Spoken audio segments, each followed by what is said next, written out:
నమస్తే, welcome to prince TV.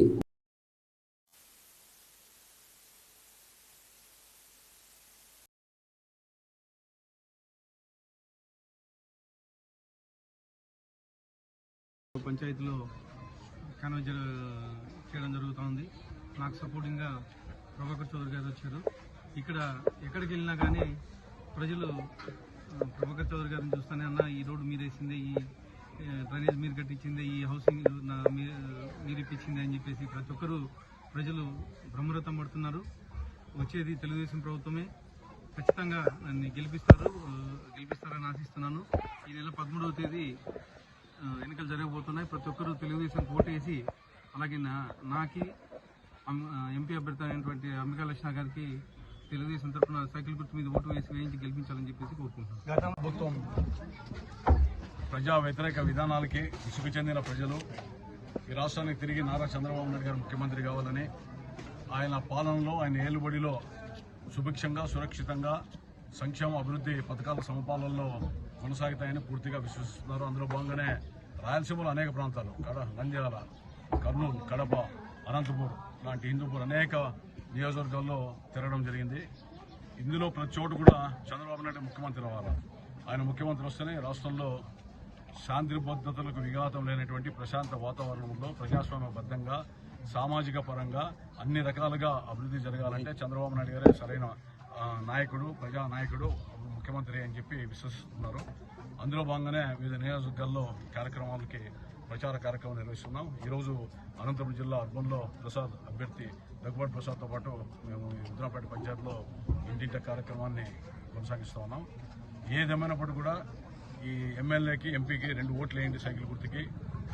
Prasad and Lakshminarayana ఇద్దరికి వేస్తేనే రాష్ట్రంలో, కేంద్రంలో నిధులు తేవడానికి ఉపయోగపడుతుందని చెప్తుంటే ప్రజల్లో కూడా మంచి స్పందన వస్తూ ఉంది.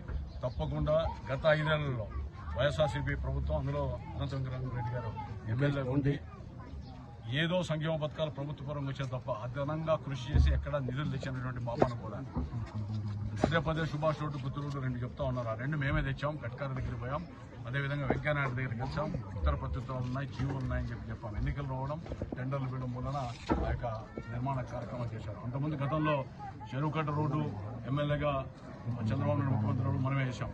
అదేవిధంగా శిల్పారావం నేషనల్ పార్కుని గతంలో డెవలప్ చేశాం. తర్వాత దాన్ని 100 ఎకరాలు చేసి సర్వనాశనం అయితే ముఖ్యమంత్రి చంద్రబాబు నాయుడు నేతృత్వంలో నిధులు తీసుకుని చేశాం. 120 కోట్లతో 20-30 ఏళ్లు నీళ్ల సమస్య లేకుండా అనంతపురానికి ఈరోజు తాగునీటి సమస్య లేనటువంటి నగరంగా అనంతపురం ఉంది.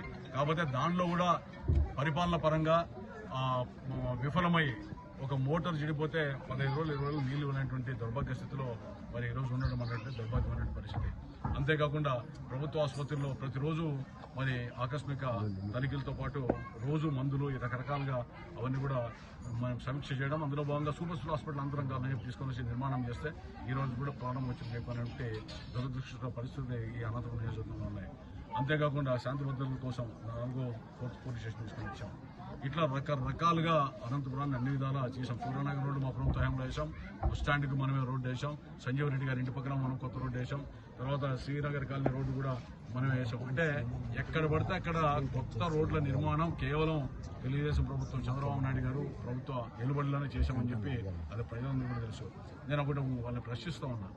ఈరోజు రాష్ట్రంలో ఉష్ణోగ్రత అధికంగా ఉందంటే ఒకరోజు అనంతపురం కూడా 67-68% వస్తుంది. దానికి కారణం చెట్లు ఎక్కడా పెంచుకోవడం. చైర్మన్గా, ఎమ్మెల్యేగా మేము పెట్టిన చెట్లు తప్ప గత 5 ఏళ్లలో ఒక చెట్టు కూడా నాటిన పాపన పోలేదు. ఉన్న చెట్లు కూడా తొలగిస్తూ ఉన్నారు. ఈ విధంగా వాతావరణ కాలుష్యం, ఉష్ణోగ్రత పెరగడానికి కూడా దోహదపడేది. శిల్పారామంలో ఈరోజు చెట్లు ఎండిపోతున్నాయి.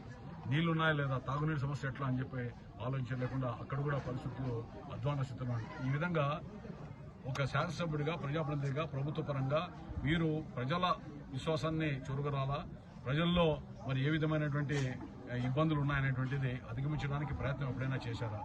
ఆ విధంగా కాకుండా జగనన్న సంక్షేమం అని చెప్పి ఓట్లు అడిగే తప్ప వేరే చేయడం లేదు. ఎక్కడ పోయినా ఏం చేసినా అనంతపురంలో దాదాపు 60-70 ఏళ్లుగా ఇవన్నీ పట్టాలు ఇచ్చాం, ఇల్లు ఇచ్చాం.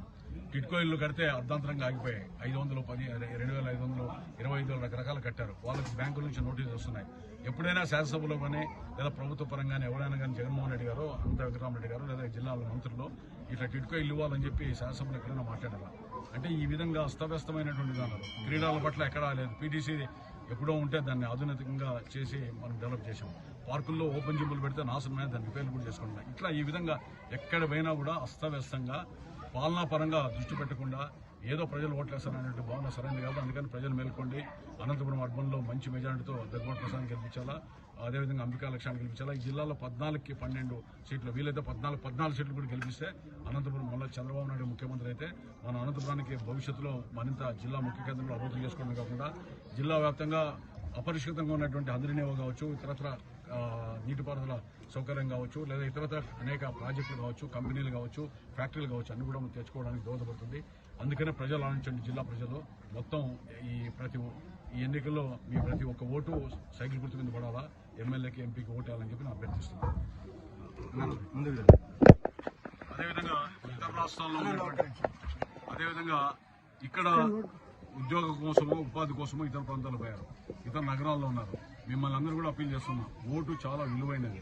ఓటు హక్కును వినియోగించే బాధ్యత మీ అందరూ కూడా వచ్చి 1 రోజు 2 రోజులు శ్రమ అనుకోకుండా మీ యొక్క మనస్సాక్షి ప్రకారం అదేవిధంగా చంద్రబాబు నాయుడు గారు ముఖ్యమంత్రి కావాలనే ఆలోచన ప్రతి వాళ్ళు కూడా వచ్చి ఓట్లు వేయండి, వేయించండి, గెలిపించండి.